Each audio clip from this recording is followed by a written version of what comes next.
Oi, turma, desculpa a demora. Estou mandando um vídeo referente à aula 7, como montar as sentenças lógicas, como formalizar as sentenças lógicas. Ok? Deixa eu clicar aqui. Então, esse exemplo que eu peguei aqui é para verificar se existe uma implicação lógica. Para isso, eu preciso formalizar as sentenças.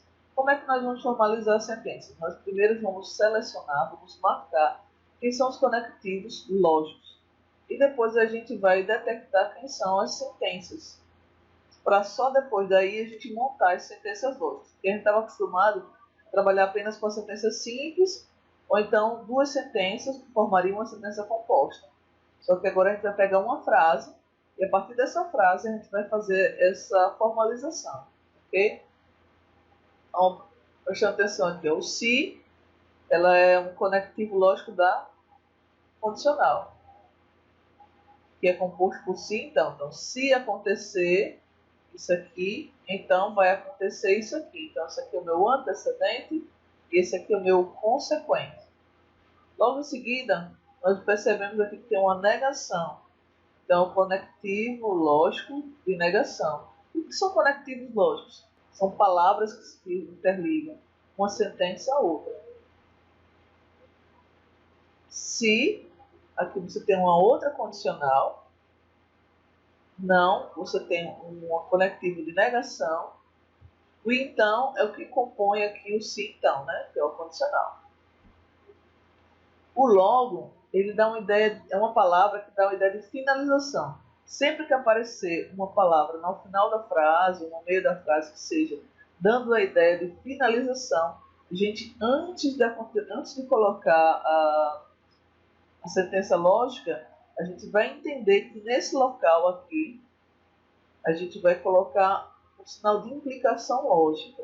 Ou seja, se tudo isso aqui acontecer, eu quero provar que todo esse antecedente implica logicamente nesse consequente. Então, como é que ficaria isso aqui? Deixa eu botar aqui. Esse pontinho aqui, toda vez que aparecer um ponto, vai indicar que o quê? Que eu estou separando uma sentença de outra sentença. Então, eu estou separando se caminho pela rua, então não sou reprovado em lógica. Ele dá uma pausa com um ponto final. Essa pausa, de uma sentença para outra sentença, vai ser separado por uma conjunção. Então, onde tem esse primeiro ponto, que é se caminho pela rua, então não sou reprovado em lógica, ponto. A gente vai substituir por uma conjunção.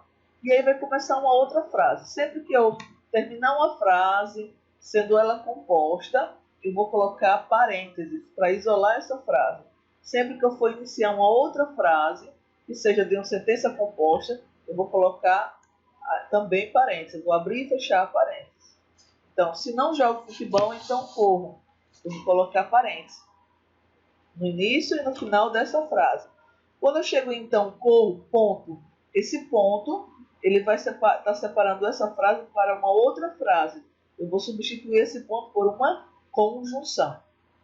Fui reprovado em lógica. É uma sentença simples, então não preciso de parênteses. E logo em seguida tem um outro ponto. Só que esse outro ponto vem em seguida da palavra logo. Essa palavra logo dá uma ideia de finalização. Se dá uma ideia de finalização, esse último ponto não vai ser substituído por uma conjunção. Vai ser substituído pelo sinal de implicação lógica. Então, indicando agora quais são as sentenças lógicas que nós detectamos. Pzinho, né? Vai representar caminho pela rua.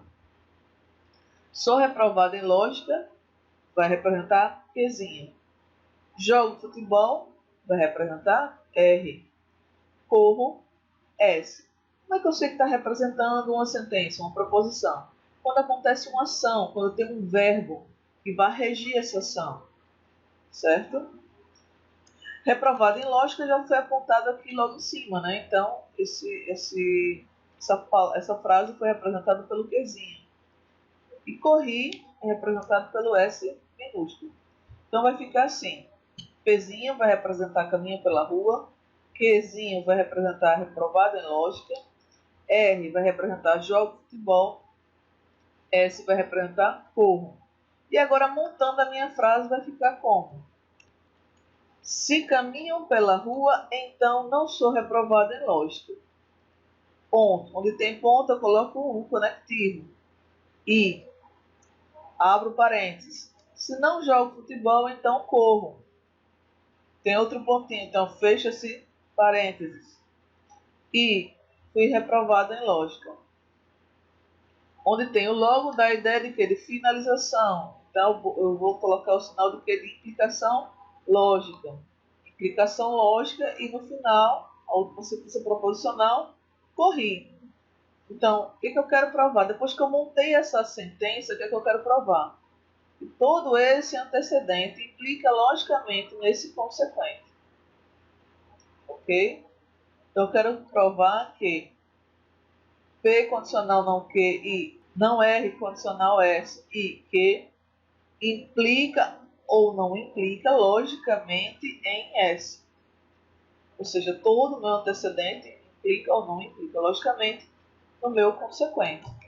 Para isso, eu trabalhei agora com a tabela verdade.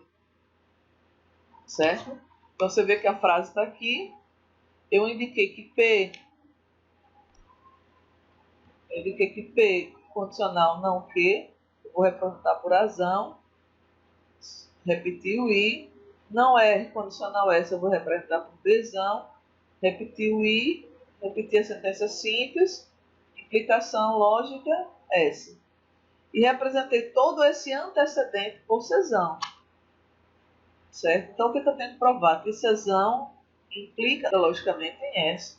Para que eu consiga provar isso, eu tenho que provar que C condicional S equivale a uma tautologia.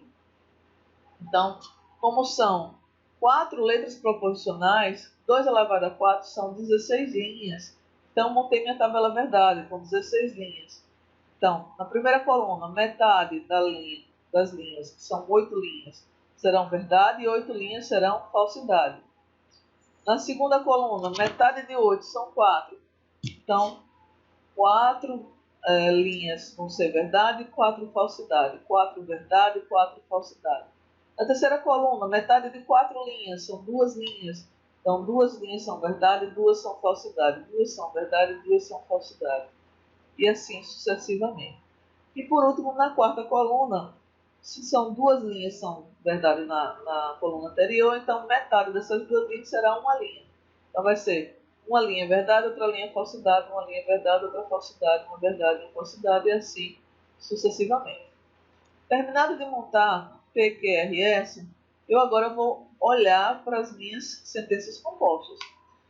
Aqui a primeira indicação, que é o azão, é P condicional não Q. Para resolver P condicional não Q, primeiro eu tenho que resolver o conectivo mais fraco, que é a de negação.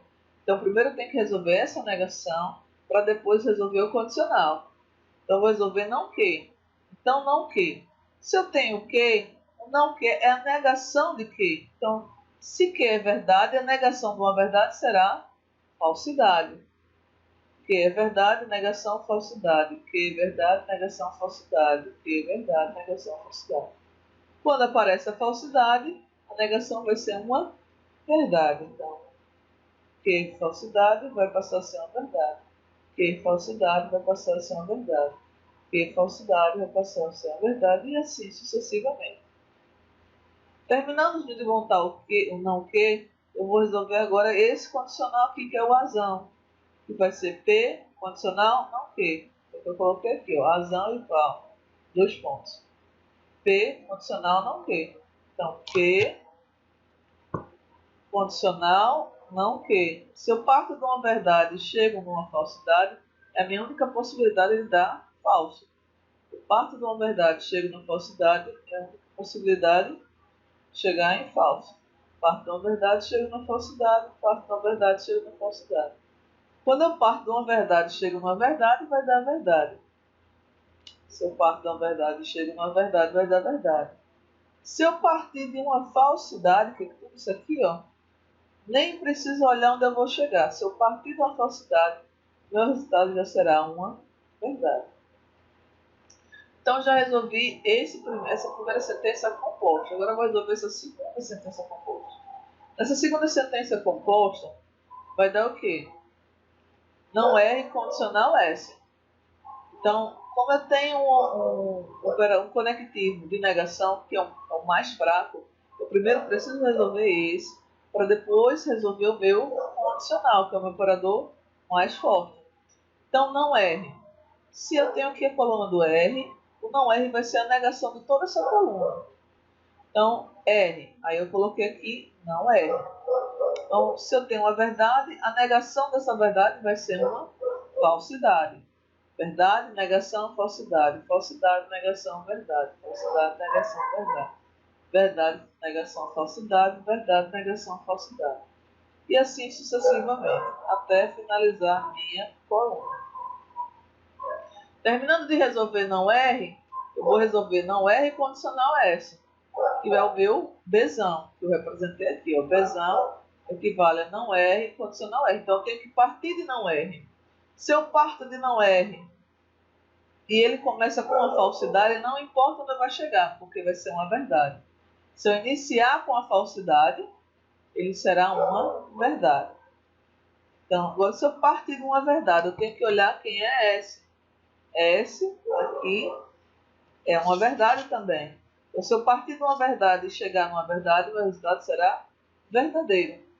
A única possibilidade de dar falso é quando eu partir de uma verdade e chegar numa falsidade. E assim eu fui construindo toda essa coluna. Ok? Terminado de construir o A, o Azão, o Bzão, agora falta resolver Azão e Bzão e Qzinho, que vai ser, eu vou chamando aqui de Czão.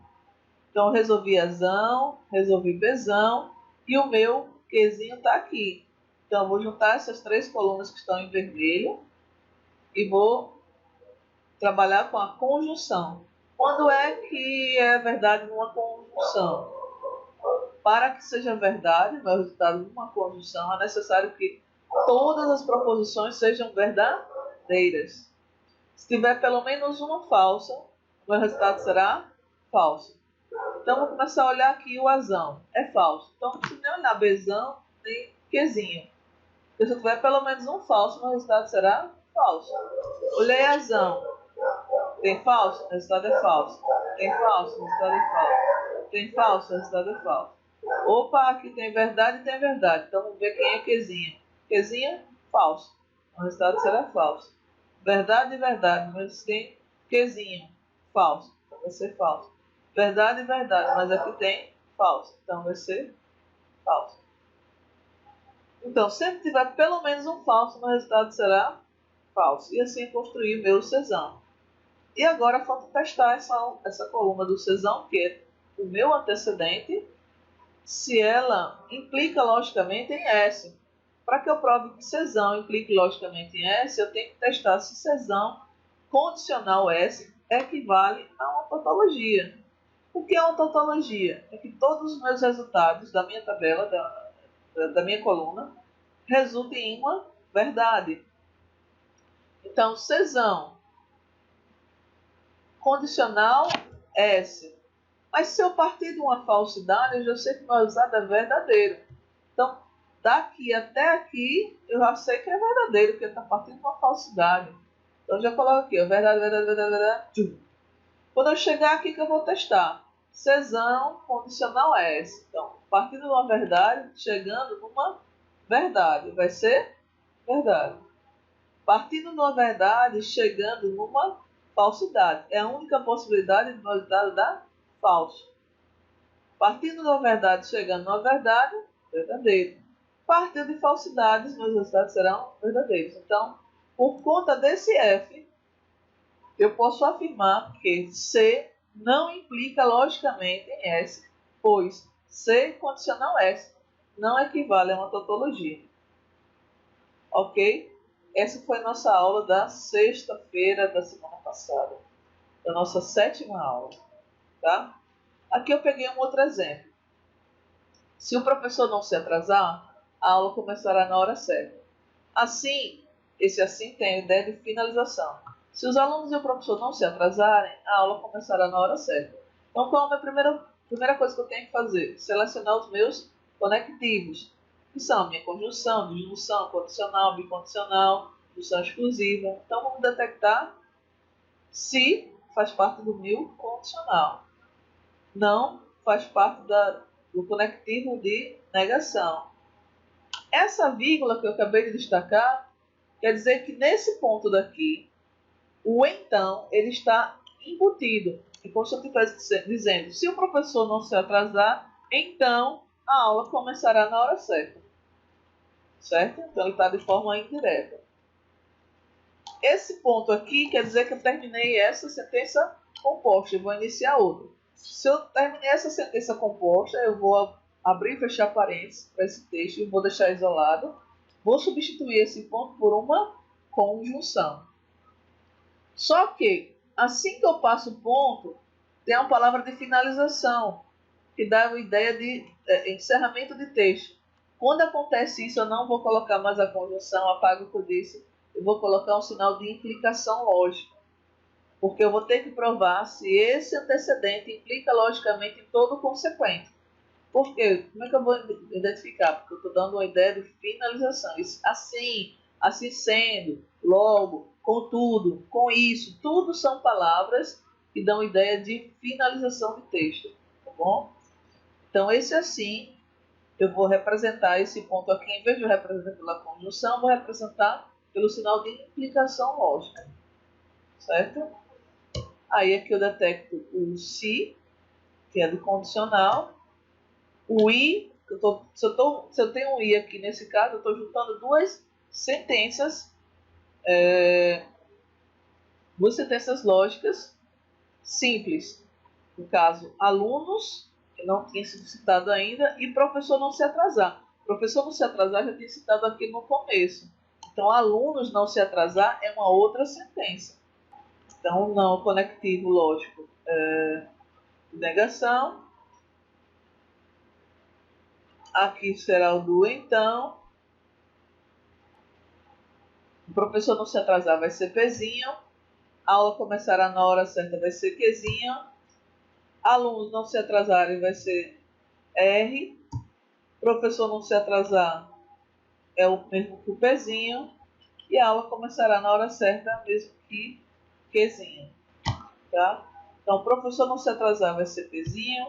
A aula começará na hora certa, vai ser Qzinho. R. Alunos não atrasarem, será o R. E agora montei a frase. Se o professor não se atrasar, então a aula começará na hora certa. O assim dá a ideia de finalização de texto. Então substituo por um sinal de implicação lógica.